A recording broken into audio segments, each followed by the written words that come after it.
Morjesta, mun nimi on Johannes Laine ja tervetuloa kohti Unelmia podcastin pariin. Tänäänkin on luvassa inspiraatiota, työkaluja, ajatuksia, jotain sellaista, mitä sä kaipaat siihen sun polulle, sun menestyksen polulle kohti omia unelmia. Olit sitten yrittäjyydestä kiinnostunut tai yrittäjä, niin aivan varmasti tää podcast pystyy antaa sulle jotain sellaista, minkä kanssa on helpompaa, tehokkaampaa, hauskempaa toteuttaa niitä omia unelmia.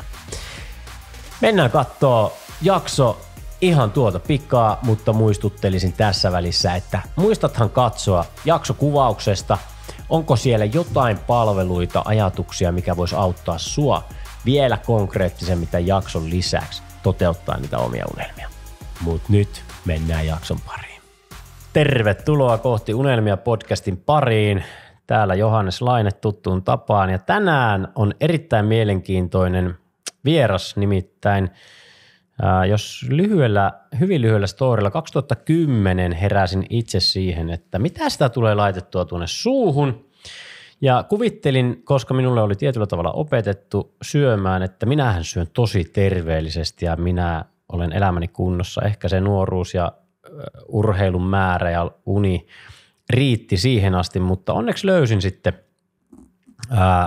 myös muita juttuja ja tutustuin muihin juttuihin ja sitten on vähän tietyllä tavalla palannut myös niiden perusasioiden äärellä, että ei se hifistely, niin kuin puhuttiin tuossa off the record, niin se ei ole se juttu, vaan ollaan varmastikin perusasioiden äärellä unen, ravinnon ja liikunnan riittävyyden kanssa ja ihmissuhteet ja lepoa ja näin, mutta niistä myöhemmin. Mutta siis joka tapauksessa 2010 tutustuin enemmän siihen, että voisinko olla energisempi, voisinko voida paremmin ja muuta. Mua alkoi kiinnostaa eka kertaa se, että minkälaista laatua laittaa tuosta suusta sisään, ettei ihan mitä tahansa, mikä kuulostaa terveeltä ja muuta.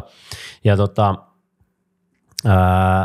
silloin ensimmäisen kerran hyvin nopeasti tuli nimi vastaan, joka on täällä tänään ja onpa kiva Minna Immosen kautta jostain tutustuin sinuun ja ollaan ilmeisesti kerran tai kaksi tavattu, mutta musta tuntuu, että me ollaan ihan, tiedätkö, silleen, totta kai mä Kaisan tunne ja sitten eihän mä nyt oikeasti syvemmin sua tunne tai mitä on niinku sen takana, mitä somen välityksellä on, mutta sitten se oma mieli harhautuu, koska on paljon tuttuja ja sitten seuraa ja muuta, niin sitä tuntuu, että tässä ollaan kaverusten kesken, hyvien ystävien kanssa kahvipöydän äärellä jutustelemassa, mutta ei olla siis sen, tämä on niinku mielenkiintoista siis mullekin päästä tutustumaan, että kuka on oikeasti siis, nyt tulee nimi Kaisa Jaakkola, eli tietokirjailija ja hyvinvointivalmentaja, jo 2006 asti ollut yrittäjänä ja nimenomaan hyvinvointialalla toiminut.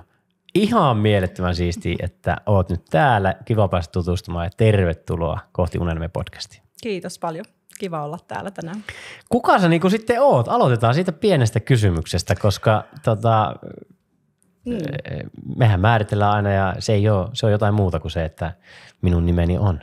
Joo, ja oikeastaan ehkä se pitäisi katsoakin sitä kautta, että ketä me halutaan esitellä, että onko se ammatillinen rooli vai onko se oikeasti se ihminen siellä taustalla. Ja mä ajattelin, että mä nyt aloitan siitä, kuka se ihminen on siellä taustalla. Mä oon siis vuonna 1982 Kajaanissa syntynyt ihminen ja oikein tämmöinen Kajaanin korpimettien kasvatti. Ja lapsuudesta, jos sanon sen verran, niin olen kasvanut tämmöisessä kirjaperheessä tuhansien kirjojen keskellä. Eli sinänsä tämä mun tietokirjailijan ammatti ei ole niin kuin kauhean yllättävää. Että mun isä on kirjoittanut Eino Leinosta useita kirjoja ja sitä kautta niin kuin kirjat on sinänsä tuttuja. Ja aina on ollut ehkä jonkinlainen semmoinen haave tässä oman yrittäjyyden aikana, että jossain vaiheessa haluan kirjoittaa. Musta ei pitänyt tulla yrittäjää, musta piti tulla psykologi. Eli se oli niinku se mun ensisijainen juttu, ja tuossa kun Immosen Minnan mainitsit alussa, niin Minnahan on psykologi, eli hän oli meistä se, joka päätyi sille uralle, mitä molemmat toisittain itsellemme kaavailtiin. Okay. Mutta päädyinkin siis sitten loppupeleissä opiskelemaan diplomi-insinööriksi, eli tämmöinen pikkuinen eriskummallinen loikka, ja ensin menin tietotekniikan puolelle tuolla TTYllä, ja sieltä vaihdoin sitten tietojohtamiselle, ja mitäs muuta siinä nyt sitten on tapahtunut välissä. Tapasin mun nykyisen puolisoni eli Joni Jaakkolan siellä TTYn punttisalilla ja sitä kautta me tutustuttiin ensin ja meistä tuli sitten ensin seurusteleva pari ja nykyään ollaan aviopari ja pyöritetty tätä meidän hyvinvointialan yritystä vuodesta 2010. Joo. Hei, pakko nyt, tämä ei ole mikään podcasti todellakaan, mutta miten punttisalilla niin kuin tavataan toinen ihminen, josta tulee sun elämä kumppani? No joo, siis täytyy sanoa, että ehkä tähän nyt vielä sellainen pieni niin kuin lisäaspekti liittyy, eli koska yksi sellainen määritelmä musta nyt tässä puuttuu, eli mä oon tämmöinen kaappinörtti. Ihmiset ei yleensä tiedä sitä, mutta mä oon 15-vuotiaana koonnut omia tietokoneita ja pelannut aina erittäin intohimoisesti, rakastanut konemusiikkia, fantasiaa, kaikkea tämmöisen roolipelaamista. Tämä on niin kuin mun semmoinen puoli, mikä ei ehkä näy sillä tavalla tuolla ulkomaailmassa, niin mä harrastin irkkaamista erittäin intohimoisesti. Ja tämä ei siis tarkoita mitään IRK-galleriassa roikkumista, vaan ihan oikeasti IRKissä roikkumista. Ja siellä tuli vastaan tämmöinen hulvattoman hauska tyyppi, ja hän oli siis Joni. Ja Joni oli siihen aikaan Louisianassa vaihto-opiskelemassa, ja me alettiin irkkailemaan ja keskusteltiin, ja hän lähetti mulle aina sieltä kaikkia tyhmiä opiskelijabileen videoita, ja mä ajattelin, että ei vitsi, että on kyllä aikamoinen tyyppi, että tosi huono musiikkimaku ja aika älyttömiä juttuja, ja sitten hän oli miettinyt, että tossa on kyllä nyt niin kuin vaimomatskua. Ja sitten kun hän tuli Suomeen, sen saman vuoden elokuussa, mä olin siinä varmaan joku vajaa puoli vuotta näitä kirjoiteltu, niin sitten me tavattiin ja mentiin sinne Punttikselle. Ja sitten se homma lähti siitä. Joni aina muistaa ilmoittaa, että saan noita mulle ainakin 7 pakit ennen kuin me sitten lopulta alettiin seurustelemaan, mutta ne oli oikeasti vaan 3. Eli se on vähän suurinnellut sitä. Eli se lähti tällä tavalla liikkeelle. Joo, mutta Punttisalilla ei sinänsä, ei mulla ole mitään iskuvinkkejä sinne, mutta ehkä sellainen niin kuin läsnäolo voisi olla se keskeinen vinkki siihen, että kuinka niin kuin kenenkään voisi tehdä vaikutuksen. Mutta hei, mä keskeytin sun story. Sä olit menossa johonkin vielä siinä, että kuka sä oot, mistä sä tuut. Joo, mä olin oikeastaan ehkä menossa nyt yrittäjyyteen. Sä sanoit tuossa, että 2006 mä aloitin jo yrittäjänä. Joo, silloin mä itse asiassa valmistuin, samaan aikaan kun mä opiskelin siis diplomi-insinööriksi, niin mä sitten siinä sivuraiteilla harrastin fitnessä SM-tasolla.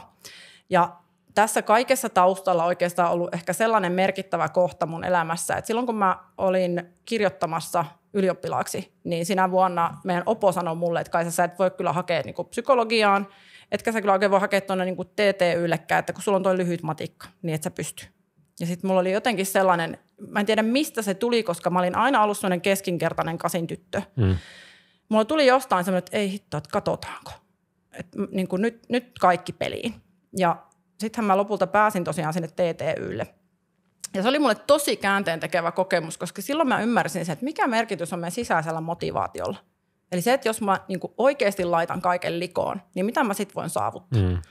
Ja sen myötä mä sitten päädyin esimerkiksi harrastaa tätä fitness-hommaa. Varmaan sen myötä mä oon uskaltanut lähteä yrittäjäksi. Eli monta semmoista asiaa lähti niin kuin vyörymään vähän sille lumipallon lailla siitä hetkestä, kun on saanut sen kontaktin semmoiseen osaan itsestä, joka pystyy paljon isompiin asioihin kuin mitä kukaan muu ulkopuolelta on sulle määritellyt mahdolliseksi. Ja siihen saakka mä olin ehkä tietyllä tavalla ollut semmoisessa karsinassa sen suhteen, että mitä mä voin olla ja mitä mä voin tehdä. Mutta se tavallaan niin kuin räjäytti sen auki. Ja se on ollut niin kuin siinä suhteessa mun varmaan loppuelämän kannalta tosi merkittävä tapahtuma, että on saanut kontaktin siihen omaan sisäiseen motivaatioon ja semmoiseen driveen, mikä on siellä olemassa. Ja sillähän on myös, me yrittäjille tiedetään, että sillä on myös kääntöpuoli. Sä oot kertonut, että sä oot sarjainnostuja. Mä kuulun samaan kastiin. Ja sitten kun lähtee innostumaan, niin äänenvolyymi nousee säädästä sieltä silleen sopivasti. Ja sillähän myös voi polttaa itsensä loppuun. Näin se on mullekin sitten niinku käynyt. Mutta oikeastaan tämä kaikki nyt menee siihen mun yrittäjyyteen. Eli sitten 2006 mä aloin tekemään PT-ohjauksia. Eli kun se fitness-homma oli mun sydäntä lähellä, niin mä halusin auttaa ihmisiä. Mulla oli siihen aikaan yksi Suomen ensimmäisistä hyvinvointialan blogeista. Eli meitä hyvinvoinnin parissa bloggaavia naisia taisi olla Suomessa silloin ehkä 3 tai 4. Okay.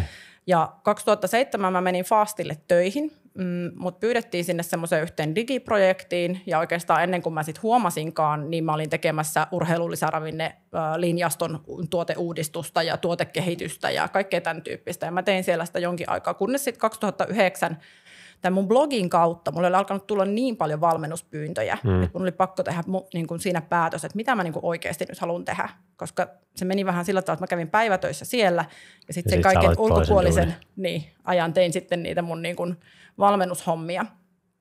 Ja yksi tärkeä kohta siinä, että miksi mä päädyin sit hyvinvointivalmennuksen pariin, oli varmaan se, että minkälainen kokemus mulla oli siitä mun itseni valmentamisesta fitness-aikana.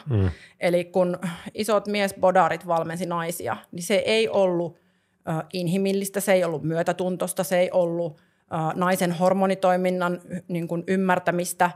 Siinä oli paljon semmoisia elementtejä, että mä koin aina, että jotakin niin kuin tosi silleen perustavanlaatuista puuttuu. Ja sitä mä lähdin sitten etsimään.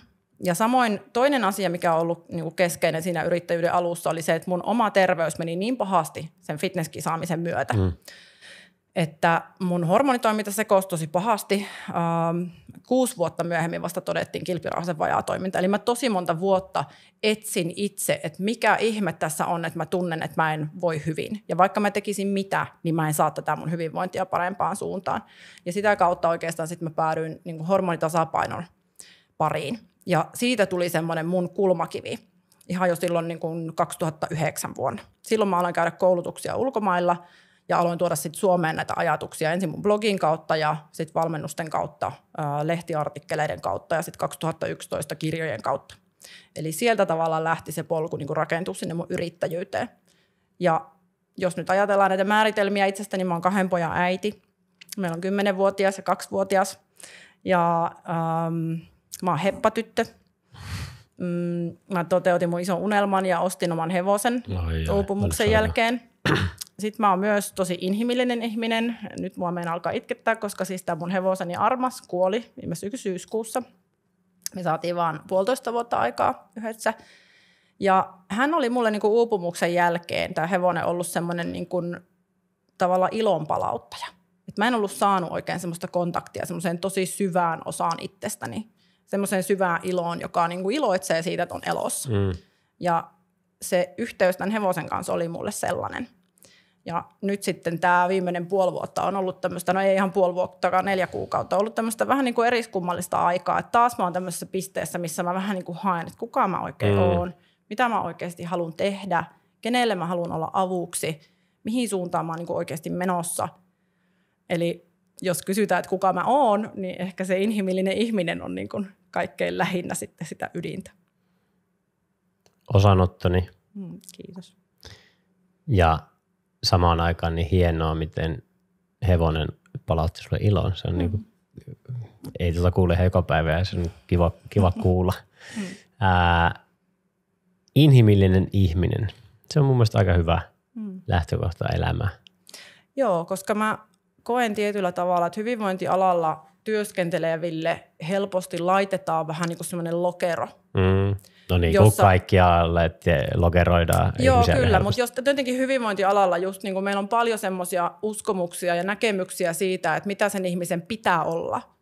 Ja psykoterapeutti Emilia Kujala upeasti kirjoitti tästä esimerkiksi just somessa siitä, että kun hän on psykoterapeutti, joka tanssii, niin että hän saa eriskummallisia viestejä siitä, että miten niin kuin sun ammattirooli niin kuin vesittyy tuossa, kun sä laitat tonne tommosia niin kuin tanssivideoita. Ja niin kuin tavallaan tämä, että me niin kuin kategorisoidaan ihmiset semmoisiin lokeroihin. Että esimerkiksi hyvinvointialan yrittäjä, niin mulle saattaa tulla kysymyksiä, että no herkutteletko sä ikinä? On silleen, että ei nämä sulje toisiaan mitenkään pois. Ja ei se, että mä oon hyvinvointialan yrittäjä, tehnyt tosi pitkään tätä, että mä tiedän paljon hormonitoiminnasta, että mä tiedän paljon hermoston tasapainosta. Ei se tarkoita, että mä oon aina sen. Ei se tarkoita, että mun oma terveys ja hyvinvointi on aina niin kuin priimaluokkaa. Vaan oikeastaan just sen takia mä oon lähtenyt niiden asioiden pariin, että se kiinnostaa mua ja mulla itselläni on ollut niitä haasteita. Juuri näin. Että mulle aina niin kuin yrittäjyys on lähtenyt siitä, että mitkä teemat on mulle omassa elämässä merkityksellisiä. Kyllä. Et mun on todella vaikea nähdä itteeni tekemässä jotain semmoista, joka on vaan niin kuin, en mä tiedä, jotain siis helikopterin moottorin osien niin kuin myymistä jossain. Et mä en ole sen tyyppinen yrittäjä. Mä oon intohimo-yrittäjä. Just näin. Ja mä oon hyvin vahvasti sama. Niin kuin, mä just sanoin, että tänä oli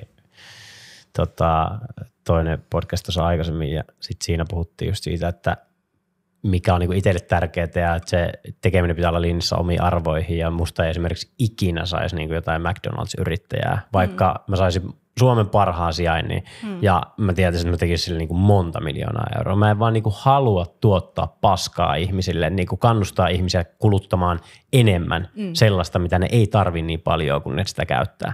Ymmärrän ton erittäin hyvin. Niin I feel you ja ollaan samalla äärellä. Ja mun mielestä se on niinku aika tärkeää, on se sitten yrittäjä tai työntekijä, niin mun mielestä tässä ollaan niinku sen asian äärellä, mitä pitäisi kaikkien miettiä, että onko se sellaista, että sä pystyt seisoo sen takana, mitä sä teet, ja onko sun arvojen mukaista. Ja se on täysin fine, jos sä haluat tehdä vaan rahan takia jotain, niin tee. Jos se tuntuu susta hyvältä, anna mennä. En mä niinku, mitä me nyt ollaan siihen niinku ketään syyllistämään tai muuta.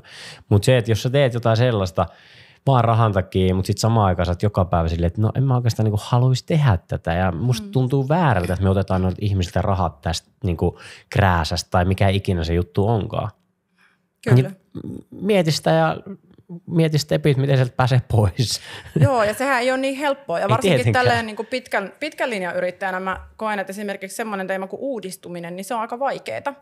Että kuinka uskaltaa lähteä niin kuin toteuttaa jotakin uutta suuntaa. Ja se on ehkä semmoinen, minkä äärellä mä tunnistan, että mä oon niin kuin nyt. Että mä oon vielä niin kuin tietyllä tavalla semmoisessa tahmeudessa, joka liittyy siihen, mitä mä oon aina ennen tehnyt ja aina ennen ollut. Ja ihmiset näkee mut tietyssä valossa ja sanoo mulle, että sunhan pitäisi tehdä lisää mitä sä oot tehnyt ja lisää näitä asioita. Ja sitten mä itse asiassa, että ei toi ole enää minä. Että niin kuin esimerkiksi vaikka laihduttaminen ei ole mulle niin kuin millään tavalla mielenkiintoinen aihe valitettavasti enää tänä päivänä.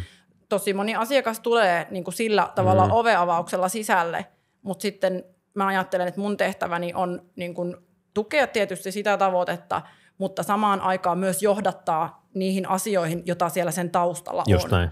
Esimerkiksi vaikka sitä, että nyt on ollut ihania keskusteluja valmennettavien kanssa siitä, että tavallaan mitä niin kuin se mahdollistaa, kun päästään siihen, mitä vaikka oman hyvinvoinnin osalta tahtoo. Että vaikka se, että no sit mä voin esimerkiksi hankkia hevosen, kun mä niin kuin oon semmoisessa kunnossa, että mä pystyn niin kuin vaikka ratsastamaan ja niin edelleen. Että siellä on aina niin kuin jotain mikä on se syvempää. vahvempi miksi siellä. Niin, jotain syvempää, mitä siellä on taustalla. Ai että, semmoisia pikkuteemoja. Kyllä. Ihana. Hei mihinköhän me oltiin menossa? Mä en ole ihan varma, mutta ei se mitään.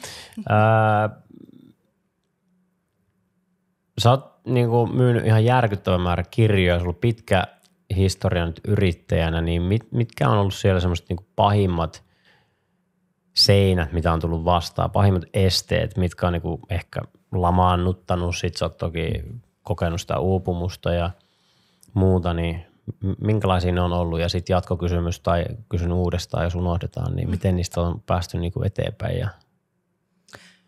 Joo, oikeastaan ehkä se niin kuin isoin ja kovin seinä on ollut 2016. Silloin mä olin ollut siis täyspäiväinen yrittäjä vuodesta 2009. Ja tämä meidän yrittäjyys lähti sillä tavalla, että 2009 mä lähdin yksin valmentajaksi.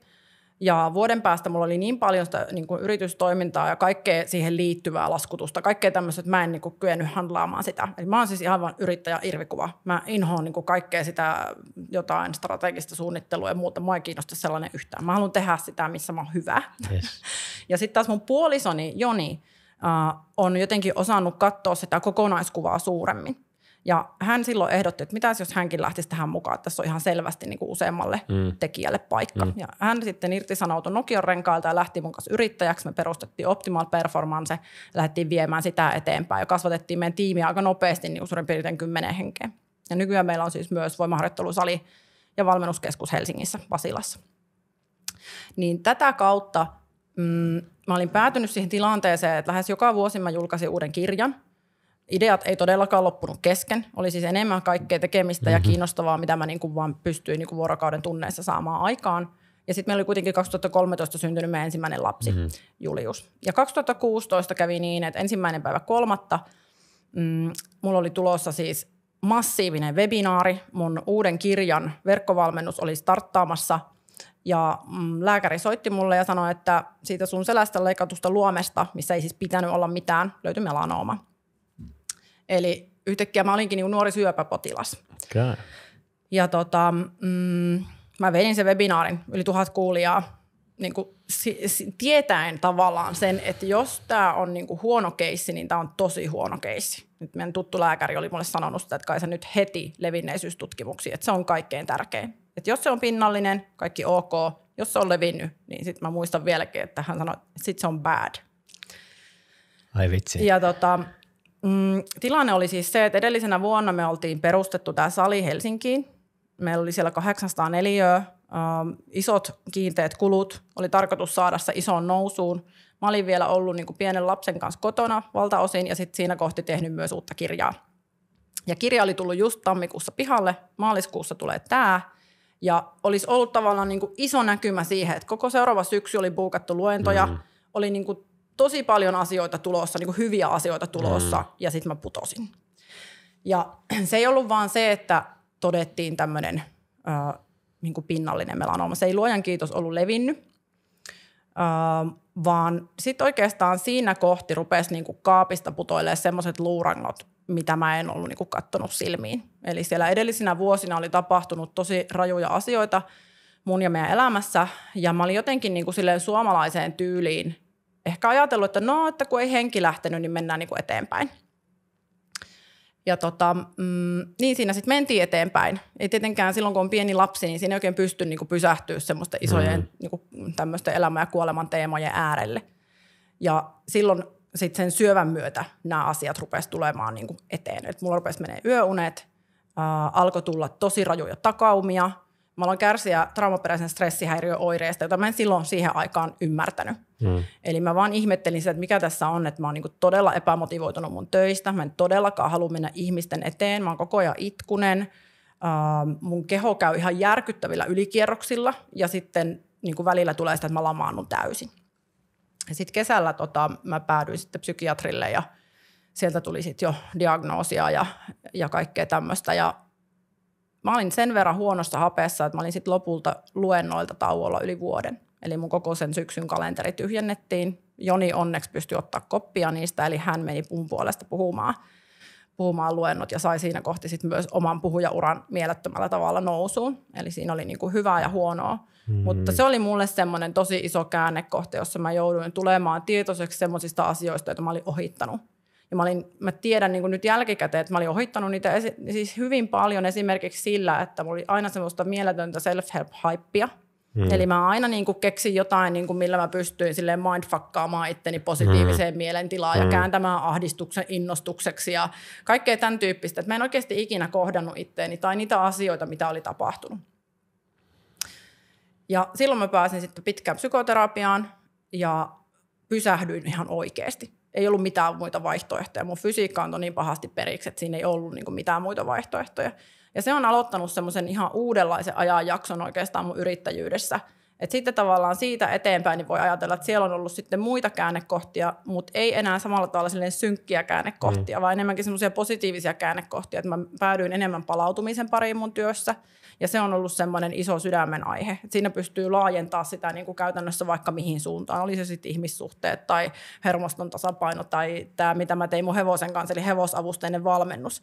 Eli se, että hevonen auttoi mua opettamaan ihmisille sitä, että mitä on olla läsnä ihan aidosti tässä hetkessä, koska he eivät osaa mitään muuta. Eli sieltä aukeni semmoinen uudenlainen niin kuin jakso mun yrittäjyyteen. Mutta että se on semmoinen, mä en oikeastaan osaa nimetä niin kuin tavallaan silleen montaa semmoista paikkaa, mutta toi on semmoinen iso käännekohta, mikä niin kuin mun yrittäjyyteen on vaikuttanut. Ja nyt sun pitää kysyä se toinen kysymys, jonka mä unohdin tässä välissä. Niin mikä ehkä niin kuin myös niin kuin vinkkien näkökulmasta ja omasta kokemuksesta, että miten sä koet, että mitkä oli ne sulle tärkeät jutut, minkä avulla sä pääsit sieltä ylös? No oikeastaan, jos ajatellaan niin kuin uupumusta ja ylikuormitusta, jotka on kuitenkin kaksi vielä vähän eri asiaa, eli mä näkisin, tai siis näen sitä, että niin kuin hirveän paljon yrittäjät on ylikuormittuneita ja mennään tavallaan siellä rajalla, että innostus ei ole enää välttämättä niin kuin koko ajan läsnä, niin kuin se aikaisemmin on esimerkiksi ollut, että siellä alkaa olla enemmän sitten jo niin kuin myös ahdistuneisuutta. Ja sitten siitä seuraava steppi onkin se, että kun rupeaa unet kärsimään, niin sitten aletaan mennä niin kuin huonoon tilaan ja sieltä voidaan päätyä uupumukseen. Ja mun kohdalla se uupumus ja traumaperäinen stressihäiriö oli niin kuin ne asiat, mitkä pysäytti. Se, mikä sieltä auttoi ylös, oli se psykoterapia. Se oli mulle todella tärkeää. Se, että mä sain niin kuin varauksettoman myötätunnon ja oli ihminen, joka myös auttoi mua vähän kyseenalaistamaan sitä, että kuinka paljon oikeasti yhden ihmisen pitää jaksaa. Hän sanoi mulle ensimmäisellä kerralla, että Kaisa, että jos me katsotaan näitä paperilla näitä tapahtumia, mitä sulla tässä on, niin sulla on niin kuin useita traumaattisia tapahtumia viimeisen 10 vuoden aikana. Että sä et ole ikinä pysähtynyt näiden äärelle, niinkö? Ja sitten mä olin silleen, että no en, kun mä en kuollut. Niin sitten tavallaan siinä kohti rupesi vähän itsellekin sille kiteytä, että niin joo, että ehkä mulla onkin silleen, että mulla on semmoinen niinku ihan hemmetillinen reppu niinku kiviä, johon mä aina vaan heitän silleen niinku yhden lisää. Ja sitten lopulta se reppu vaan niinku repee. Ja sitten ne kaikki tulee samaan aikaan käsittelyyn ja se ei ole nättiä. Niin ehkä se, mitä mä niinku antaisin vinkkinä yrittäjille, on se, että ihan aidosti pysähdy sen oman hyvinvoinnin äärelle. Käy läpi niitä asioita, jotka ajaa sua tekemään töitä sillä tavalla, mikä ei tee sulle hyvää. Ja myös niin kuin sen innostuksen näkökulmasta. Kyllä. Koska se innostuskin voi olla semmoinen niin kuin tavallaan suojakeino. Katson myös sinua. Mä tiedän. Innostus voi olla myös suojakeino siihen, että ei tarvitse kohdata niitä asioita. Ja mun kohdalla ainakin oli niin kuin paljon tätä. Nyt vasta jälkeenpäin tietenkin näkee niitä kaikkia asioita, mitä on juossut karkuun. Että on aina vaan niin kuin hirveätä haippia ja uutta juttua ja niin kuin uutta kirjaa ja kaikkea sitä. Mutta kun tietenkään kun siinä kohti ei ole ollut kyvykkyyksiä, ei ollut resursseja lähteä käsittelemään niitä, niin sitten ne tulee jossain muussa vaiheessa. Ja yrittäjänä se pysähtyminen on tosi vaikeaa, koska ei ikinä ole oikeaa aikaa siihen. Että kuka ne työt sitten hoitaa. Sepä se. Niin se on niin kuin iso ongelma, mutta ehkä se semmoinen oman niin kuin kalenterin ja ajanhallinta ja palautumisen priorisointi on niin kuin silleen keskeisiä. Se, että olisi oikeasti rehellinen itselleen siinä, että miten menee. Mä oon yrittänyt hallita sillä, että mä merkkaisin kalenteriin ensin niitä vapaapäiviä, hierontoja, treenejä, lomareissuja. Mutta sitten välillä käy kyllä silleen, että kun vaikka kuinka sitä yrittää pitää kiinni, niin eikä millään sovi se maanantai. Sitten vaan no menkö. Ja sitten sinne tulee toinenkin merkitys. Sitten sä huomaat, että en mä pitänyt muuten silläkaan, en mä kerkeä ensikään viikolla pitää sitä. Ja sitten se onkin taas se pyörä valmis, että välillä ajautuu siihen. Onneksi on lapset, että se palauttaa mut hyvin helposti. Tänään on taas haen lapset ja mä päätin jo tänä aamulla, että tänään en muuten sitten yhtään mitään ruutuja tänään illalla ja laitan puhelimen pois heti, kun oon lopettanut työt. Ja niin kun, että mä en tiedä, missä jamassa mä oisin, jos ei mulla olisi lapsia, koska mulla on erittäin vahvasti innostus niin kuin se, mikä johtaa sit siihen, että mä teen töitä aina, kun mä en ole tekemässä jotain muuta sovittua. Aivan. Että sitten se niin kuin, että otanko kirjan vai teenkö töitä, niin kyllä mä niin kuin 7 kertaa 10 valitsen sen työnteon, koska mulle tulee vaan niin kuin, että ei vitsi, se olisi muuten hyvä tehdä. Ja mä lupasin silleen, että mä palaan tällä viikolla, mä teen sen nyt. Mä voisin ihan hyvin tehdä se huomenna tai ensi viikolla. Ja sitten sanoo asiakkaalle, no en kerennyt. Mutta kuinka inhimillistä? Totta kai, on. Kuinka inhimillistä se on. Ja sekin on jo yksi semmoinen oikeastaan vinkki tavallaan siihen, että kun sitten me jossain kohti päädytään myös ruoskiin itteemme siitä, että minkä takia mä en niinku, että taas mä oon tässä niinku seinän edessä ja ihan selvästi se seinä nousee tässä pystyyn. Miten mä taas oon niinku tässä? Niin se on hirveän inhimillistä. Totta ja silloin kun on niinku tämmöinen vähän dopamiinilla käyvä tyyppi, niin se mopo keulii todella herkästi. Kyllä. Ja sitten yhtäkkiä huomaa, että ei vitsi, mä oon sanonut kalenteriin niinku kaikille muille kyllä, paitsi itselleni. Just näin. Ja se on niinku ongelma sitten pidemmän päälle. Kyllä. Mutta silloin kun mä oon kirjoittanut noita mun kirjoja, niin mä oon sanonut, että mä oon niinku tämmöinen intervalliyrittäjä. Eli just se, että mä vedän niinku ihan hillittömiä sprinttejä. Eli mun yksikään kirjan kirjoitus ei ole tainnut kestää yli 4 kuukautta. Eli mä vedän sen niinku 100 lasissa ja sitten sen jälkeen mä lepään. Yes. En mä nyt tiedä, onko siinä mitään järkeä, mutta se on se tapa, millä mä ne tähän mennessä on tehnyt. No, nyt ei ole moneen vuoteen tullut kirjaakaan, että ehkä seuraavalla kerralla mä yritän jotain muuta. Mutta toisaalta se semmoinen flow ja sellainen niinku korkeavireinen, mieletön tekeminen, niin sehän on ihan äärettömän inspiroivaa. Se, että niin kuin kaikki muu häviää, niin siinä on tietyllä tavalla se niin kuin oma hohtonsa, mutta sitten kun se rupeaa menemään ylikuormituksen puolelle, niin sittenhän se on ongelma. Itselläni ainakin nykyään käy niin, että unet rupeaa lähteä. Ja sitten kun mä en enää saa iltasi unta, niin mä tiedän, että nyt mennään rajoilla. Et mulla on niin kuin 2 asiaa. Oikeastaan nämä voi olla vinkkinä myös, että miten tavallaan niin kuin päästä sieltä. Niin ensimmäinen asia, mikä mulla ainakin kärsi, on läsnäolo.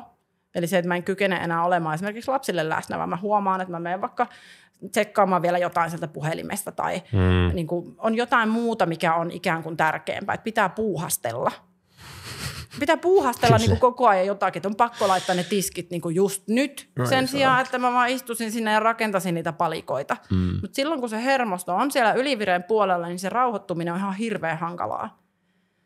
Ja tavallaan se kierrosten laskeminen niin kuin säännöllisesti on se avain. Se, että ne kierrokset tulee riittävän usein alas, jotta siellä semmoisessa hyvässä tasapainon tilassa pystyy olemaan. Mikähän se toinen asia oli? Uni varmaan. Niin, eli se, että kun läsnäolo rupeaa kärsiä ja sitten kun uni rupeaa kärsiä, niin ne on mulle niin kuin varoitusmerkkejä.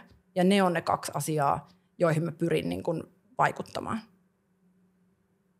Mitäs keinoja siihen on sitten? No tuossa sä itse puhuitkin siitä niin kuin ruutuajan rajoituksesta. Se on kyllä tosi tärkeä.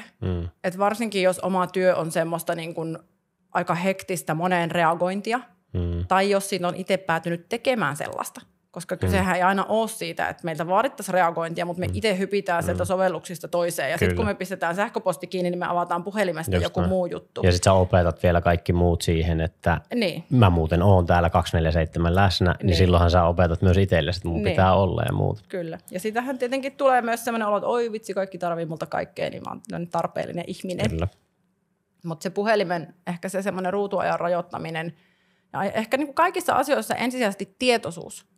Se, että rupeaa syntyä sellainen tietoisuus siitä, miten mä toimin. Se on niin kuin musta se ensisijainen, mikä niin kuin lähtee petaamaan sitä muutosta.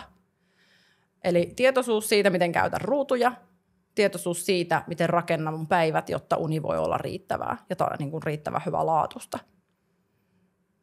Ne on niin kuin mulle niitä. Esimerkiksi siellä tällaisia juttuja, kuten vaikka se, että kofeiinia ei tietyn kelloajan jälkeen. Et itselleni käy niin, että sit unet rupeaa karkaa. Että mä niin kun oon liian virkeä liian myöhään. Kyllä. Ja sitten monellehan se on silleen, että no kun ei mua vaan nukuta. Niin, mutta jos sä oot juonut 6 illalla kahvia, niin se on se syy. Tai että jos sä oot vielä plarannut sitä sähköpostia 8 jälkeen, niin se on se syy. Kyllä. Ei tietenkään se on nukuta. Kun sä aktivoit vääriä hormoneja väärään aikaan, aktivoit sun sympaattista hermostoa väärään aikaan. Mikään ei ole kategorisesti väärin, mutta se, että jos niitä tehdään väärään aikaan ja liian paljon, niin se on se ongelma. Ja osuu muuten siis tähän osoitteeseen nyt. No mutta hei, keneen ne ei osuisi? Niin, no se on totta ja tänä päivänä varsinkin, kun noi on todella koukuttavia vempeleitä ja kyllä. sovelluksia. Ja huippu, että olet ollut tämän jakson parissa. Pieni tauko, nimittäin kaupallinen tauko. Jotta nämä podcast-tuotannot jatkuu kenties jopa tiiviimmässä tahdissa ja laadukkaampana, niin mä pyydän sua katsomaan tuosta alta jaksokuvauksesta, että mikä palvelu siellä kenties resonoisi sinua ja haluaisit ottaa siitä lisää selvää. Varsinkin jos oot pienyrittäjä, yksinyrittäjä, joka kaipaa apua, palvelua, tukea siihen kasvun matkalle, niin Kohti Unelmia Akatemia ja Kohti Unelmia tilitoimisto sun kannattaa ehdottomasti tarkastaa hiukkasen syvemmältä. Sen lisäksi siellä saattaa löytyä jotain muita palveluita, diilejä, etuja tai kenties tarjot mulle kupin kahvia, mutta näillä kaupallisilla tiedotteilla eteenpäin ja mennään takaisin jaksopariin. Miten sä niinku oikeasti pääset? Sitten niinku, että sä oot tietoinen, joo, mutta sitten kun, tiedätkö, kun sä oot koukussa siihen ja muuta, niin onko sulla niinku, että mitä mä niinku oikeasti konkreettisesti voin yrittää tehdä tai mikä se niinku, nyt mä oon tietoinen esimerkiksi, että mä oon liikaa ruudulla iltaisin. Ja se on niinku tosi huono tapa ja mä en tykkää siitä.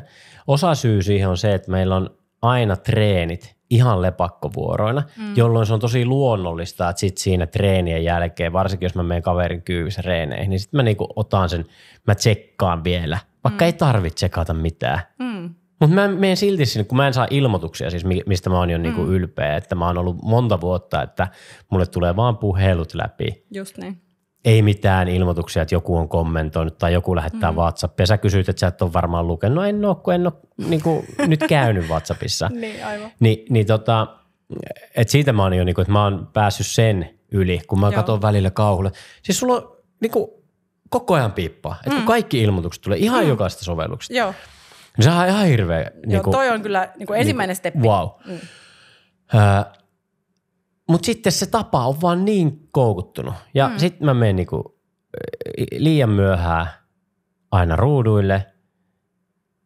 Ja mikä mulla oli joku toinen juttu. Ja sit mulla on toi puuhastelu kyllä osuu myös. Että vaikka mä oon lastenkaan, niin sit kun, varsinkin nyt kun on niinku, eronnut, niin ei ole enää sitä, että no vuorotelle voi tehdä niitä juttuja, vaan että minä oon täysin vastuussa siitä, koska mun lapsia mä nyt en vielä ihan hirveästi viitti vastuuttaa, että onko astiapesukone pyörimässä ja pyykit pyörimässä vai ei.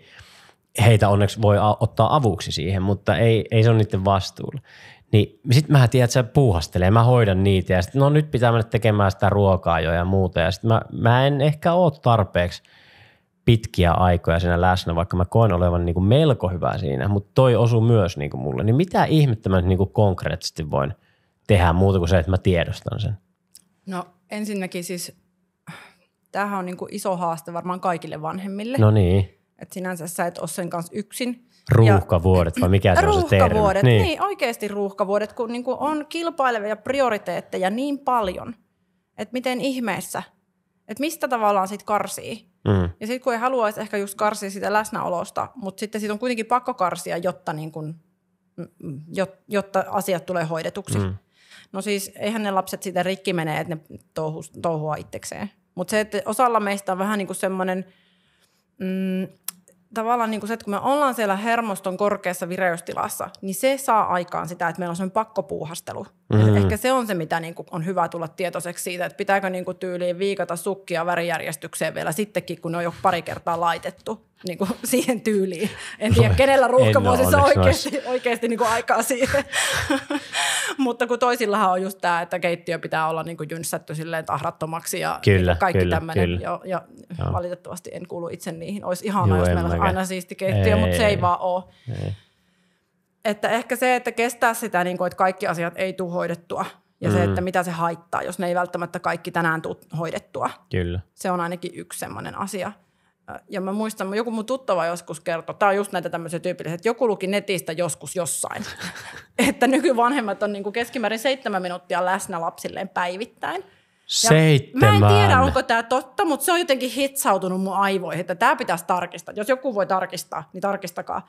Mutta se on musta siis jotenkin tavallaan se, että me ihan aidosti ollaan tässä, keho ja mieli samassa paikassa sen lapsen kanssa, ilman että meidän mieli on jossain työasiassa, että se on siellä, mitä meidän pitäisi olla puuhastelemassa. Kaikissa niissä asioissa, mitä pitää seuraavaksi olla tekemässä. Että me aidosti oltaisiin tässä, niin ei varmaan kukaan meistä pysty niinku oikeasti venyttämään sitä mihinkään niinku maksimiaikoihin. Niin ja siis sehän on tosi luonnollista, että me mietitään vähän sitä tulevaa hetkeä. Mutta se, että niitä hetkiä tulisi myös päivään, että aidosti pystyttäisiin uppoutumaan siihen, mitä sitten lapsen kanssa vaikka on. Mutta eihän sen tarvitse olla välttämättä leikkimistä. Se voi olla vaikka just se nukutushetki, kun on oikeasti läsnä siinä sen lapsen kanssa. Tai syöminen, just niin, sellaisia kohtia. Et siis en mä tiedä, mulla ei ole ratkaisua siihen, miten tavallaan sen tietynlaisen syyllisyyden saa pois siitä, että ei olla lasten kanssa riittävästi, varsinkin jos on hoidossa, niin kuin meilläkin on molemmat hoidossa. Isompi on koulussa ja toinen on hoidossa. Niin se, että kuitenkin on ne pakko tehdä ne työpäivät. Kyllä. Ja niin kuin on monia asioita, joita on vaan välttämätöntä tehdä. Mutta sitten kuitenkin siellä on paljon niitä hetkiä, joissa voisi tehdä jotain muuta kuin vaikka mennä sinne puhelimelle. Kyllä. Siis sehän on todella pieni hetki, mitä se on, niin kuin, mä yleensä vien, no nykyään mä oon jopa vienyt aikaisemmin, mutta jossain vaiheessa mulla oli tapana vie niin kuin jopa vasta 9 hoitoon. Ja sitten mä tykkäsin hakea ne 4. Tai joskus jopa aiemmin. Mutta nyt ne on niinku lähempänä 8, kun mä vien ne, koska mä oon yrittänyt, että ne söisi aamupalan päiväkodissa. Eli pitää lähteä 8 kotoa. Ehtii just vielä. Ja sitten 4:30 haen. No me ollaan 5 about niinku sit kotona. Ja sitten 7 aikaa pitäisi käydä unille. 7:30. Niin. 2,5 tuntia, 3 tuntia karkeasti. Ja sitten jos siitä menee osa siihen, että sä laitat niille ruokaa, joskus pikkukakkosta, niin sitten minkä verran sä oot niinku läsnä itsekaan oikeasti, niin se on varmaan tuo 7 minuuttia. Niin. Ja en mä usko, että se on niinku kauhean monella varmaan niinku sen erilaisempaa. joka ruuhkavuosia elää. Niin. Et se, mitä me niinku vaikka mun ruuhkavuotisten kanssa valmennuksissa paljon harjoitellaan, niin on esimerkiksi ennakointia. Kyllä. Eli se, että miten voidaan ennakoida vaikka sitä ruoanlaittoa niin, että niinku vaikka proteiineja on prepattu jo etukäteen ja sitten kun meillä on vaikka pakastimessa tai jääkaapissa jo edes jotkut niistä viikon niin kuin lämpimistä ruuista valmiina. Niin tänään on valmiit ruuat siellä odottaa. Niin sitten se vähentää tosi paljon sitä aikaa, mikä pitää sitten sinä päivänä olla kokkaamassa. Mutta sitten nehän tavat on sellaisia, että se löpsähtää. Rutiinit löpsähtää ja sitten niihin taas joudutaan palaamaan takaisin. Ja se on semmoista jatkuvaa aaltoliikettä mun mielestä ainakin tässä ruuhkavuosissa. Että en mä tiedä ketään ihmistä, joka olisi koko ajan jotenkin elämä menee sykleissä joka tapauksessa. Niin, just näin. Ja ehkä tässäkin niin se, että jos sä tiedostat sen ja sitten mietit sitä, että että miksi sun tulisi vaihtaa, niin sä mietit vähän sitä niin kuin elämän perspektiivistä. Haluatko sä, esimerkiksi niin kuin paras neuvo mulle oli, että mitä enemmän oot läsnä niiden lasten kanssa silloin alussa, niin sen parempaa se teidän elämä tulee olemaan sitten niin kuin loppuajan yhdessä. Että, niin, sitten, tiedätkö, sä on halunnut pyrkiä siihen, että niittenkaan olisi läsnä ja olisi paljon. Ja miksi? No, koska mä haluan, että mulla olisi hyvä suhde mun lapsiin ja heillä olisi hyvä elämä. Niin, ja sitten jos sitä niin kuin edes hetken miettii, että miksi olisi tärkeää, että ne ei vaan kato 2 tuntia ruutuun versus, että sä leikkisit niittenkaan sen 2 tuntia, mitä sulla on se aikaa niittenkaan per päivä, niin kyllä niin kuin varmaan herättää vähän jotain ajatuksia ja toimenpiteitä sitten toivon mukaan sitä kohti. Ja silti mä niin kuin ajattelen edelleenkin tosi myötätuntoisesti kaikkia niitä vanhempia, joilla on jaksamisen vaikeuksia. Et koska me ei pystytä kontrolloimaan meidän elämänolosuhteita. Siellä voi olla kaikenlaisia sairastumisia, perheessä kaiken näköisiä haasteita ja muuta. Että se, että kuka ikinä tätä kuunteleekaan ja niin kuin taiteilee siellä arjen ristipaineessa, niin ei ole tarkoitus aiheuttaa niin kuin syyllisyyttä. Vaan just se, että toi mitä sä sanoit äsken siitä, että se, että ekana tulee tietoiseksi, niin mitä sitten sen jälkeen? Niin sitten tietenkin seuraava steppi on se, että lähtee oikeasti toimimaan. Kyllä. Ja se ei ole välttämättä helppoa, koska meidän aivoissahan ne on niin kuin tavat on urautunut tietyllä tavalla. Esimerkiksi se, että tulee tyhjä hetki, ottaa puhelimen käteen. Niin se on niin automaattinen se reaktio, että eihän moni edes huomaa itsessään sitä. Niin silloin esimerkiksi se, kun sä kysyit, että no mitä sit voi tehdä. Esimerkiksi se, että sä poistat joko sieltä ne sun somesovellukset, tai sä kirjaudut niistä ulos. Jolloin sitten kun sä kirjaudut ulos ja sä meet siihen sovellukseen, koska sehän on automaatio, että sä painat se instan sieltä päälle, niin sä et olekaan itse asiassa siinä feedissä. Vaan sulla tulee se pieni hetki, jossa sä pysähyt siihen miettimään, että haluanko mä oikeasti mennä tänne. Ja tämä on musta niinku se on tosi epämukavaa, koska joutuu näkemään sen vaivaa aina siihen ulos kirjautumiseen. Mutta siinä vaiheessa, kun mulla itsellä käy niin, että mä huomaan, että mä päädyn ihan liian paljon niihin tiettyihin sovelluksiin, niin silloin mä käytän tätä uloskirjautumismetodia. Ja on sitten niitäkin sovelluksia, esimerkiksi olikohan se semmoinen kuin One Moment, niin on sellaisia, että ne tavallaan pysäyttää sut niiden tiettyjen sovellusten niin kuin avaamishetkellä ja kysyy, että haluat sä oikeasti mennä tänne. Ai, mahtava vinkki. Tämmöisen mä haluaisin. Niin tollaset voi auttaa siinä. Ja se, kun sä sanoit vaikka sitä, että sä selaat sitä somea siellä niin kuin treenejä, oliko se ennen vai jälkeen? En mä välttämättä selaa edes. No siis siinä joo, siis mä käyn tsekkaan, että siis mä oon päässyt siitä, että mä en ihan hirveän usein enää niin kuin tiedät, sä teet tätä, että mä scrollaan siellä ja katon. Mutta sitten mä käyn tosi usein katsoa, että onko joltain tullut viesti tai pitääkö kommentoida johonkin niin kuin omaan julkaisuun. Niin kuin, ei niillä ole mitään kiirettä. Ihan hyvin ne voisi odottaa siellä. Niin mä käyn katsoa sen ja sitten mä käyn WhatsAppissa katsoa, että onko tullut viestejä. Mutta ei tarvitse. Mulla on automaatioviesti valmiina WhatsAppissa, mikä mun pitäisi vaan nyt muistaa laittaa joka päivä päälle. Joo. Okay. Sitten se sanoisi, että hei mä reagoin tähän huomenna ja jos haluat mut kiinni nopeammin, niin soita. No toihan on jo paljon. Eihän suurimmalla osalla ole mitään tällaisia.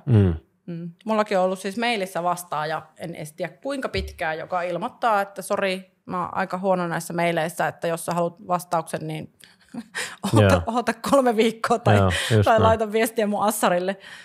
Et tietyllä tavalla sitten kun tulee tai menee siihen ylivireiseen tilaan, jossa koko ajan yrittää vaan reagoida kaikkeen, niin se on kyllä paha paikka. Se on. Et siitä kierteestä pitää päästä niinku ulos jollain tavalla ja mulle itselleni yksi keino on vaan just se, että esimerkiksi puhelinta rupeaa pistämään niin kauas, että joutuu aina mennä hakemaan sen erikseen, jotta sitten niinku huomaa siinä matkalla, että ei vitsi, taas mä oon täällä.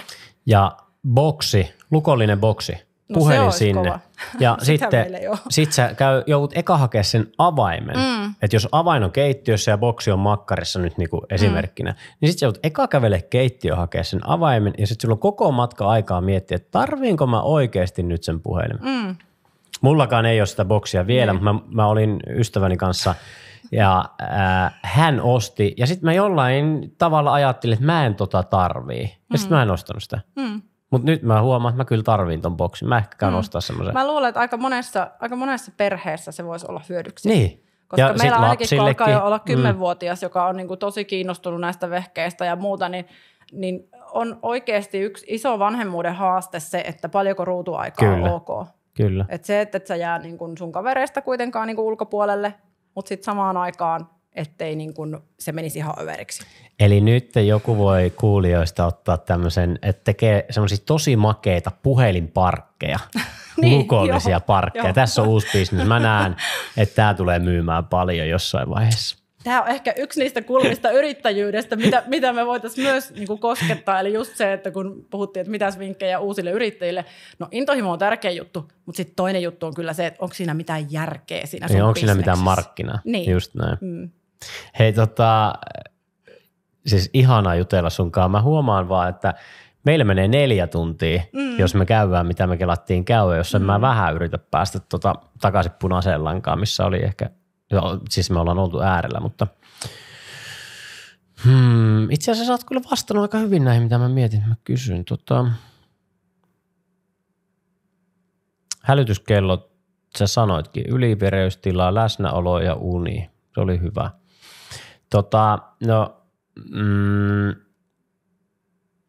Miten sitten, onko sulla vielä, ja pahoittelut, jos tulee kertausta kuulijalle, mutta onko sulla jotain ajatuksia, vinkkejä siihen, että miten niistä nyt sitten selviää? Sitten säkin oot tehnyt sitä kirjaa ja sitten pieni lapsi ja sitten uusi business, niin onko siihen vielä jotain sellaista, mikä sulla auttoi tai koetko sä nyt jälkiviisaana, että no eihän se toiminut? Millä tavalla sitä selvitä niin, että sä kuitenkin olisit hyvinvoiva? Vai onko tähän se sama, että sun pitää olla vain tietoinen siitä sun elämän resursseista ja ajankäytöstä ja muusta? Jos nyt ajatellaan siis oikeasti uupumuksesta toipumista tai ylikuormitustilasta toipumisesta, sitäkö sä meinasit? Ei vaan sitä, että kun sä oot, että sä innokas yrittäjä ja sä yrität samaan aikaan kuitenkin olla läsnä perheellä ja sulla on 1-vuotias lapsi siellä himassa ja sitten samaan aikaan sä haluat grindaa sun uutta bisnestä, kun sä oot avannut Vallillaan semmoisen 804 salin. Ja sitten sulla on kirjaprojekti päällä ja sitten olisi pari luentoa, niin miten sä handlaat sen? Onko siihen jotain ajatuksia ja nyt varsinkin tälleen, kun sä oot saanut perspektiiviä siihen, että oliko siinä mitään järkeä tai mitä sä olisit tehnyt toisin, jos sä näkisit nyt jonkun toisen siinä samassa tilanteessa? Joo, jos mä katson taaksepäin ja mä oon välillä katsonutkin mun kalenteria niiltä ajoilta, että miten mä oon pystynyt tohon. Että tavallaan tuntuu niin kuin mun aivot olisi jotenkin vaihdettu tässä välissä. Mä en tiedä, mistä mä oon ottanut niin kuin tavallaan sen kaistan siihen kaikkeen. Mutta ehkä se siinä just on ollutkin, että on tullut sellainen vauhtisokeus. Plus myös se, että mä oon ollut aina niin kuin sen tyyppinen ihminen. Oikeastaan sen jälkeen, kun mä silloin DI-kouluun päädyin. Että mä tajusin, että pystyn ottaa itsestäni irti tosi paljon.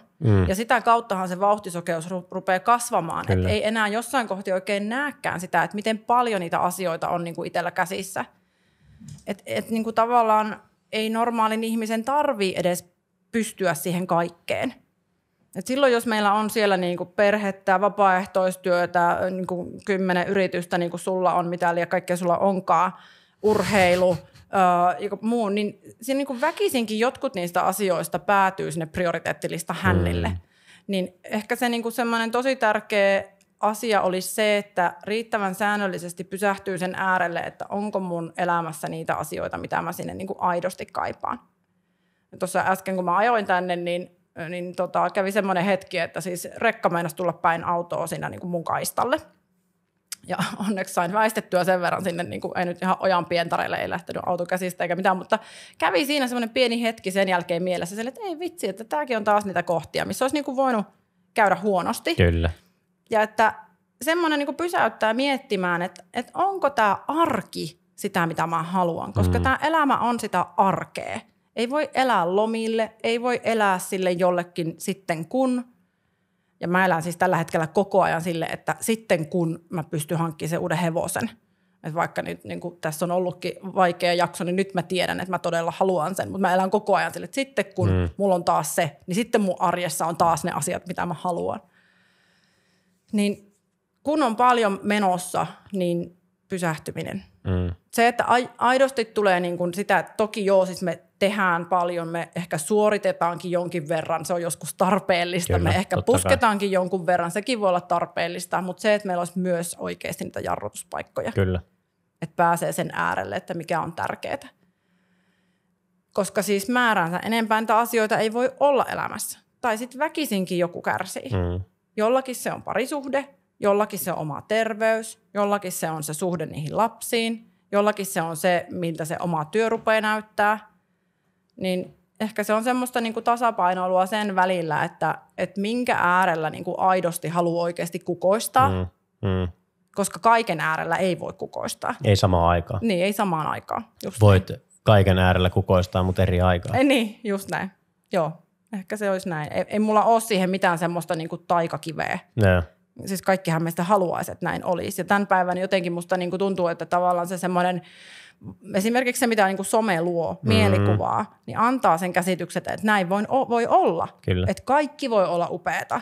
Sulla voi olla mieletön niin kuin, mielettömät sijoitukset ja sulla voi olla niinku lapset ja täydelliset lapset puettu sävy asuihin joulukuusen ääreen ja sitten teillä on niinku mielettömät kattaukset ja koko suku on siellä ja sä oot iloisena emäntänä siellä laittanut kaiken tyytyväisenä ja et koskaan mikään marttyyriuhri ja niinku mä ainakin huomaan, että mä tunnen näissä hetkissä semmoista niinku, ei vitsi, että mä en ole niinku piiruakaan tota. Ja sitten tulee aina se, että ai niin, mutta kuinka inhimillistä tää onkaan. Kyllä. Että mä koen esimerkiksi riittämättömyyttä. Kyllä. Että kaiken äärellä ei vaan voi olla niin kuin 100 pinnaa.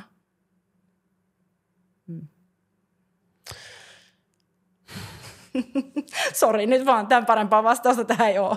Ei, kun se oli semmoinen huokaus, että kiitos ja niin kuin, tämä on hyvä, että sieltä ei tullut mitään parempaa vastausta niin sanotusti, koska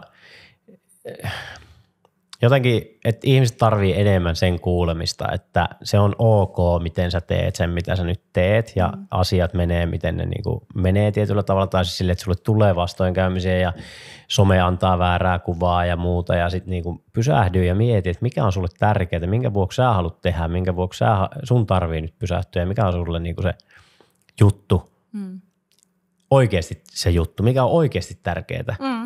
Että haluatko sä ihan oikeasti niin saakelisti sitä 1 miljoonaa euroa, että sä niinku sen takia jätät nukkumatta vuoden?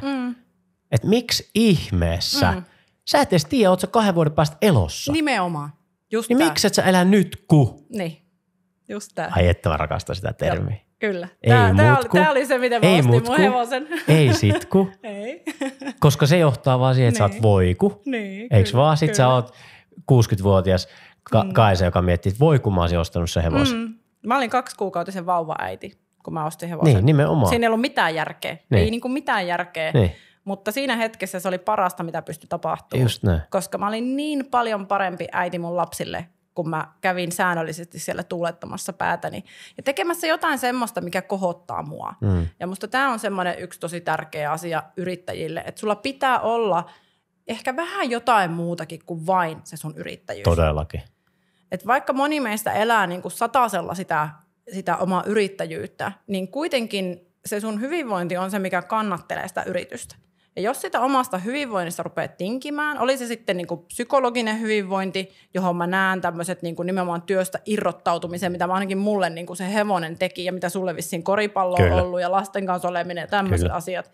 Niin silloin kun me ruvetaan niistä tinkimään, niin me päädytään semmoiseen paikkaan, jossa me identifioidutaan enää vain siihen yrittäjyyteen.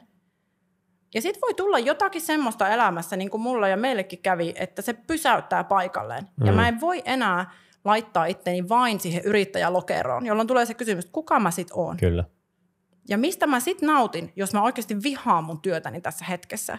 Et mä en halunnut mennä ihmisten eteen. Mä en halunnut kirjoittaa yhtäkään kirjaa. Mä en halunnut valmentaa yhtään ketään. Että se jotenkin kaikki, niin mulla oli ihan hirveä aversio koko hyvinvointialaa kun kohtaan. Mä en itse asiassa tiennyt uupumuksen jälkeen, että palaanko mä ollenkaan niin kuin tähän työhön. Mä oon saanut siihen tietenkin nyt tosi uudenlaista perspektiiviä ja se on ollut tosi hyödyllistä. Mutta se, että jos kadottaa sen niin kuin toisen puolen itsestään. Tai muut puolet. Niin, joo, kyllä. Oikeastaan kaikki ne muut puolet, kaikki ne muut, mitä me ollaan. Kyllä, sä sanoit se oikeastaan paremmin. Ja semmoisen niin kuin kosketuksen sinne omaan ytimeen, niin silloin ollaan heikoilla jäillä. Kyllä. Ja silloin ollaan heikoilla jäillä myös sen bisneksen kanssa. Koska jos et sä niin kuin oikeasti tiedä, kuka sä oot ja sä et voi hyvin, niin ei se bisneskään voida hyvin niin kuin pitkässä juoksussa, ellei sulla ole käynyt hirveä munkki, että siinä on joku toinen, joka pitää sitten sen bisneksen elosta tai muuta. Mutta sitten niin varsinkin siellä ennen kuin sulla on tiimiä, ennen kuin sulla on muita osakkaita, sijoittajia, yhteistyökumppaneita, niin hitto 150% tärkein juttu on se, että sä voit hyvin. Sun myyntitekstit on paskoja, jos et sä voi hyvin. Sun neuvottelut on paskoja, jos et sä voi hyvin. Sun presenssi on paska, jos et sä voi hyvin. Kaikki on niinku huonompaa, jos ei sulla riitä se energia. Ja oikeastaan musta tuntuu, että tämän päivän yrittäjyydessä niinku paljon silleen tavallaan niinku kaksi ääripäätä. Toisaalta on niinku nämä tämmöiset uuden ajan yrittäjät, joille esimerkiksi biohakkerointi ja tämän tyyppiset jutut on niinku aivan arkipäivää. Kyllä. Ja sitten niissä ehkä mennään vähän silleen äärilaitaankin. Mutta sitten on tämä toinen pää, jossa niinku hyvinvointi ei ole millään tavalla mukana siinä arjessa. Että se yrittäjyys ja se niinku työn painaminen, niin se on niinku se ykkösjuttu. Ja sitten niinku jotenkin täytyisi löytää semmoinen niinku kultainen keskitie, että riittävästi huolehtisi itsestään. Kyllä. Se ei tarkoita sitä, että pitää olla niinku takapihalla joku kylmä allas ja niinku pelkkää luomuruokaa jääkaapissa, koska niinku monelle se ei ole realismia. Vaan se voi niinku tarkoittaa sitä, että sä oikeasti laitat sen työkoneen ajoissa kiinni ja menet nukkumaan. Sen sijaan, että sä sitten pläräät jotain niinku iltalehtiä sängyssä vielä 4 aamuyöllä tai mitä se sitten ikinä onkaan. Just näin. Jälleen kerran päästiin kultaiseen keskitie tai jotain sinne päin. Me ollaan kyllä annettu tuohon todella paljon ajatuksia näin.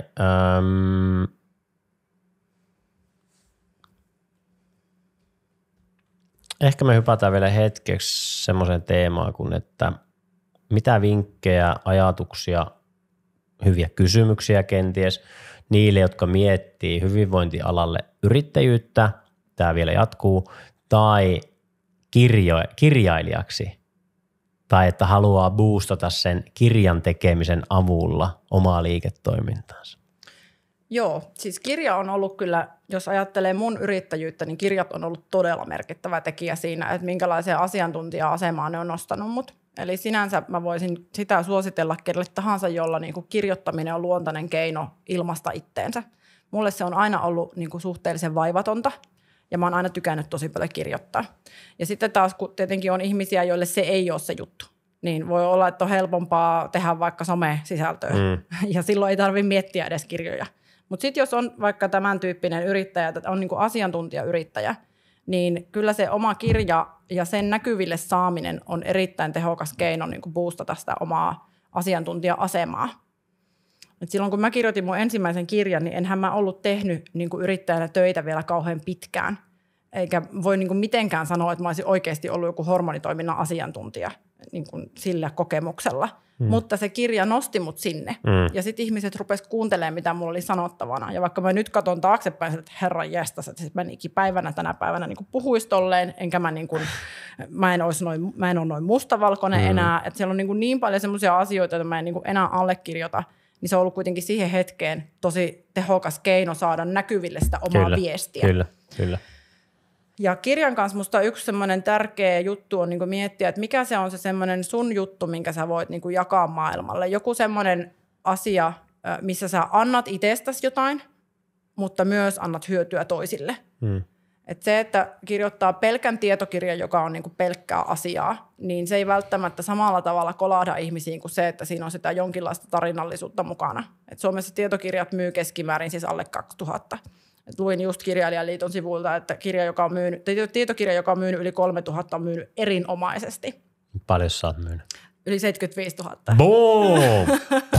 Niin, näitähän ei Suomessa oikein saa sanoa ääneen, Saa mutta sanoa. mä sen sanon, se on ihan mieletön, se on ihan mieletön suoritus. Mielettömän upeata niin, duunia. Kyllä, niitä on 7 kirjaa. Mä en oikein tiedä, miten mä se aina niin kuin sanoisin, kun siellä on yksi tämmöinen tehtäväkirja, jossa on osittain tekstiä ja tehtäviä. Joo. Ja sitten siellä on tämä yhden kirjan tämmöinen uusintaversio, eli mun ensimmäisestä kirjasta tehtiin uusintaversio. Joo.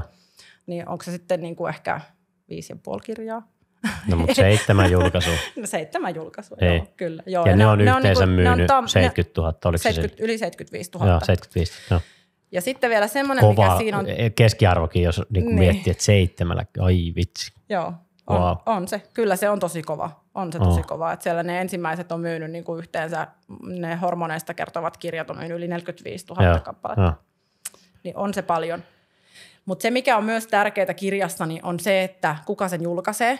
Eli mun kohdalla Tammi on ollut se mun kustantaja, mikä on ollut ihan mielettömän hyvä juttu, koska se, että jos me julkaistaan oma kustannekirja, niin se on aina ihan eri asia. Sillä Kyllä. pystyy tekemään hyvässä lykyssä tosi hyvin tiliä, toisin kuin tämmöisillä perus niin kuin, kustantamokirjoilla. Eli kustantamokirjojen kanssa se yksi haaste on se, että niillä ei kyllä niin kuin, siis niillä ei tehdä rahaa. Suoraan sillä kirjamyynnillä, niin, mutta mutta taas... sillä se pönkittää sitä asiantuntija-asemaa ja se voi sitten auttaa siinä niin kuin yrittäjyydessä eteenpäin.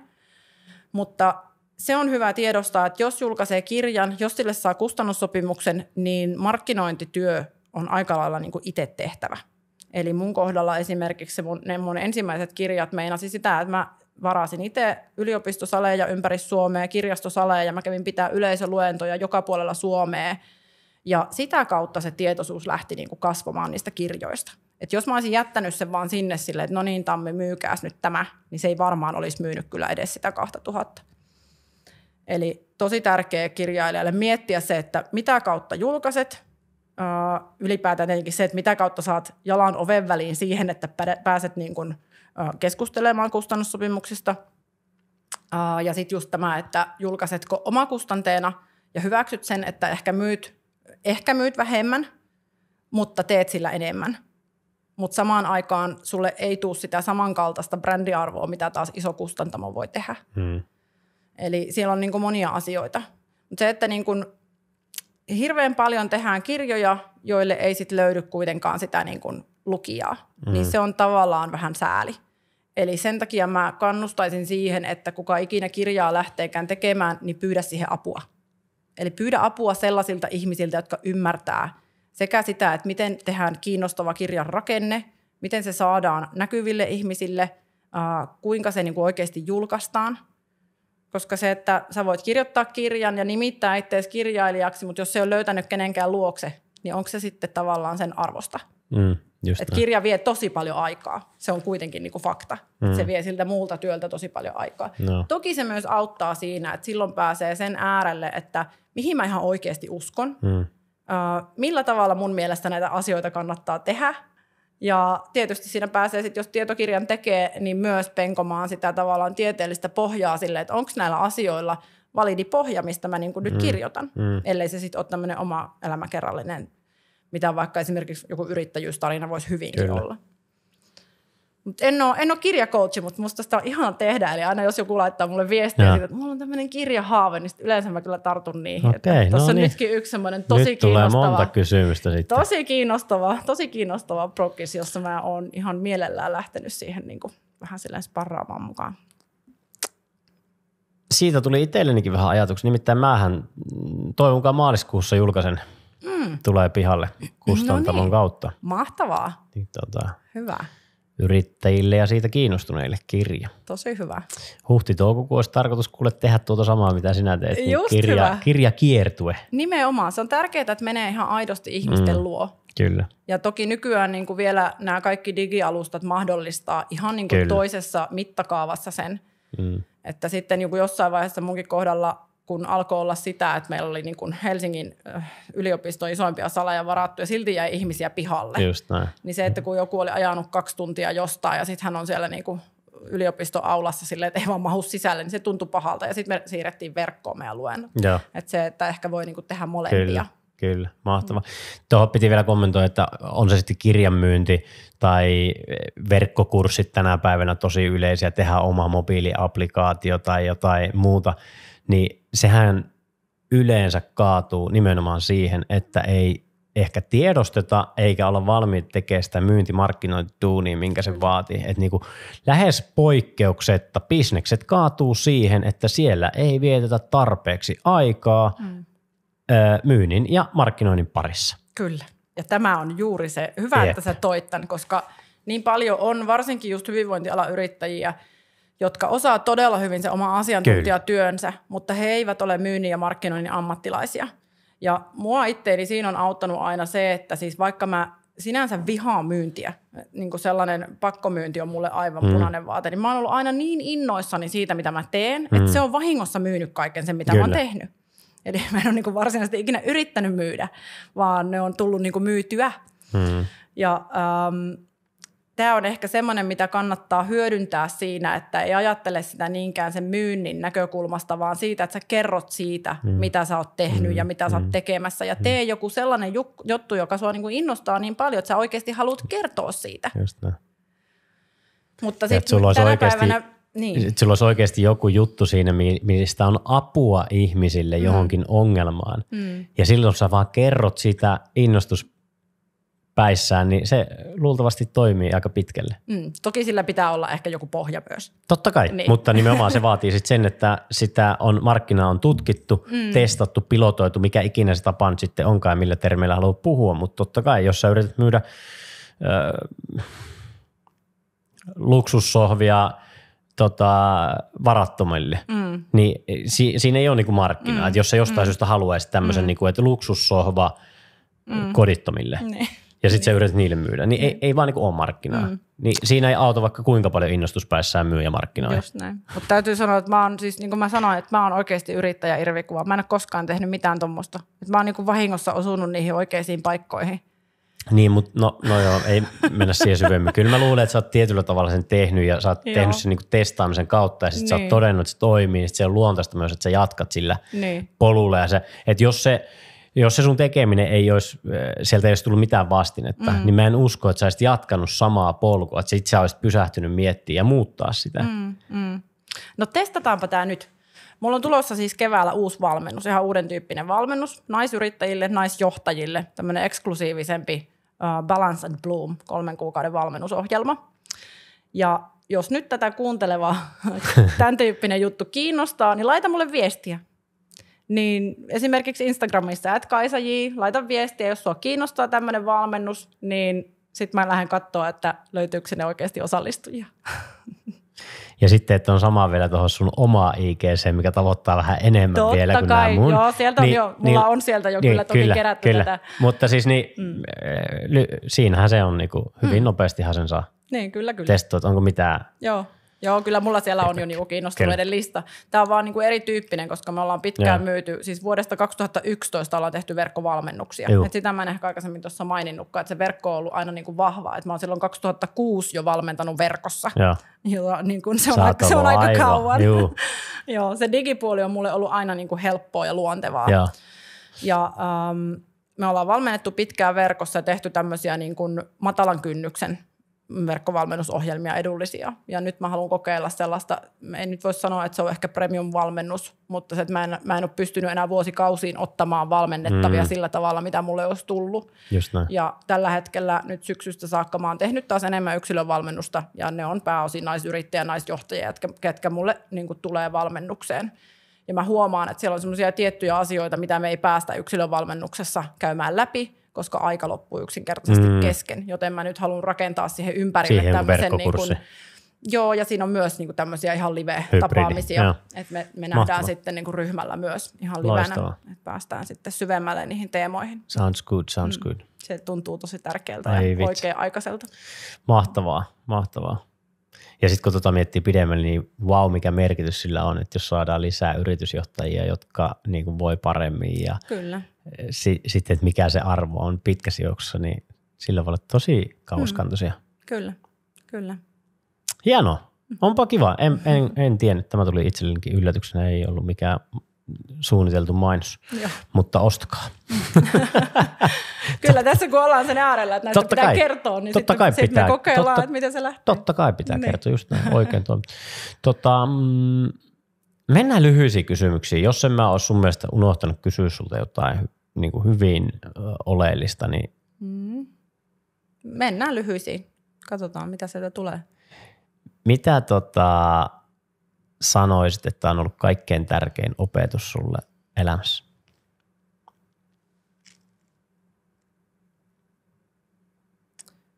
Se, että iloa pitää etsiä. Koska se mun täytyy ehkä vähän pohjustaa tätä. Eli se, mitä se uupumus ja tämä traumaperäinen stressihäiriö teki, oli se, että ne karkotti mut siitä ilosta. Ja oikeastaan mä oon monesti sitä niin kuin sanonutkin, että mä koen, että mä ensin menetin turvan maailmassa ja sitten mä menetin turvan mun kehossa. Ja kun mä menetin turvan, niin sitä kautta lähti karkottua myös ne kaikki muut hyvät asiat. Ja mä tein pitkään sitä matkaa takaisin sinne niin kuin turvan äärelle, mutta pelkästään se turvan palauttaminen ei ollut niin kuin se juttu. Et sitten kun mä koin jo, että mä palaudun hyvin, mä pystyn niin kuin tekemään mun työtä, mutta jotain puuttuu edelleen. Ja se oli se ilo. Ja sitten kun mä hankin tämän hevosen ja sitä kautta alkoi löytyä semmoinen kontakti sinne semmoiseen syvempään aitoon, niin jostain todella syvältä pulppuavaan olemisen iloon, niin se on ollut tosi keskeinen niin kuin asia mun hyvinvoinnille. Ja usein tässä suorituskeskeisessä maailmassa me kadotetaan se kontakti sinne aitoon iloon. Mm-hmm. Ja me ruvetaan etsiä sitä semmoista niin kuin halpaa, niin kuin semmoista halpaa dopamiinia, mitä me haetaan sitten just siitä, että me viihdytetään itseämme jollain niin kuin somejutuilla ja tämän tyyppisillä. Ja sitten kuitenkaan se ei anna sitä semmoista oikeasti syvää niin kuin merkityksellisyyttä ja kontaktia johonkin siihen meidän niin kuin ytimeen. Niin mulle jotenkin se semmoinen niin kuin aidon ilon äärelle löytäminen on ollut semmoinen tosi keskeinen. Mä toivon, että me en ikinä kadota enää kontaktia siihen. Mä toivon myös. Paras leffa? Eri aikoina sanoisin eri tavalla, mutta just nyt mä sanon, että Dyyni. Paras kirja? Taru Sormusten herrasta. Kenet sä haluaisit tavata, jos sä saisit tavata ihan kenet tahansa? Mulle tulee ihan ekana mieleen, että Jeesuksen. En mä oikein niin tiedä, mistä tämä tulee, mutta jotenkin mulle niin kuin Jeesukseen yhdistyy rakkaus. Ehkä mä haluaisin tietää, mitä se niin kuin on silleen fyysisenä olemuksena.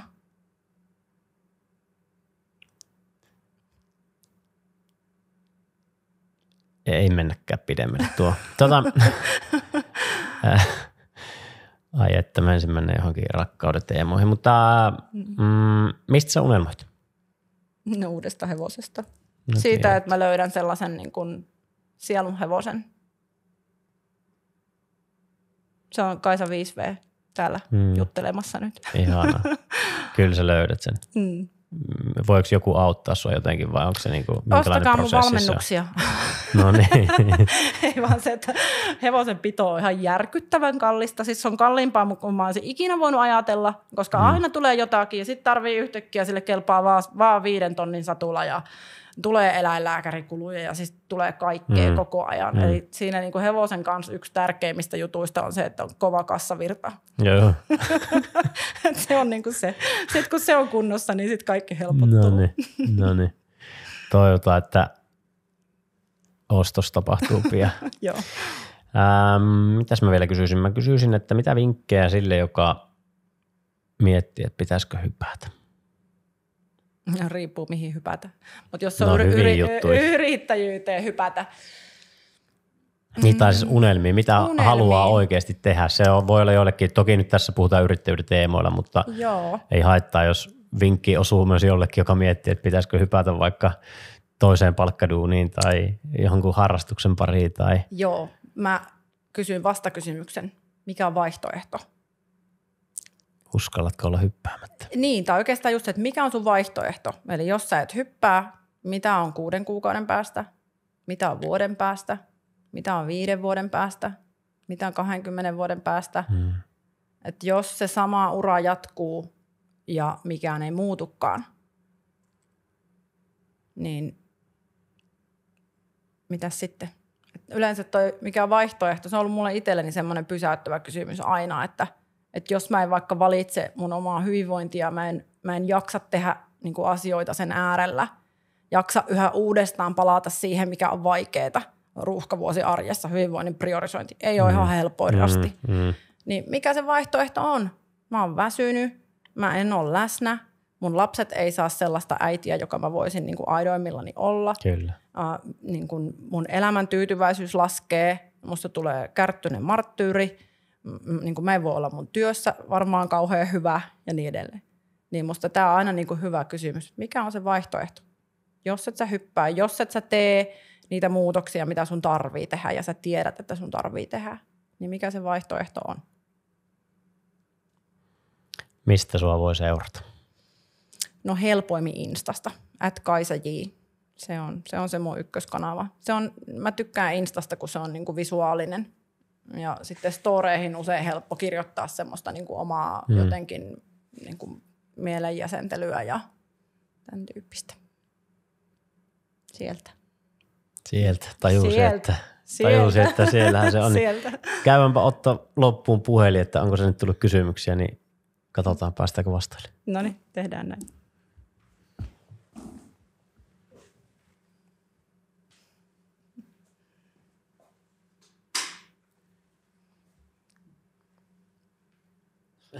Onko tämä edes käynnissä? Ei välttämättä ole käynyt perin.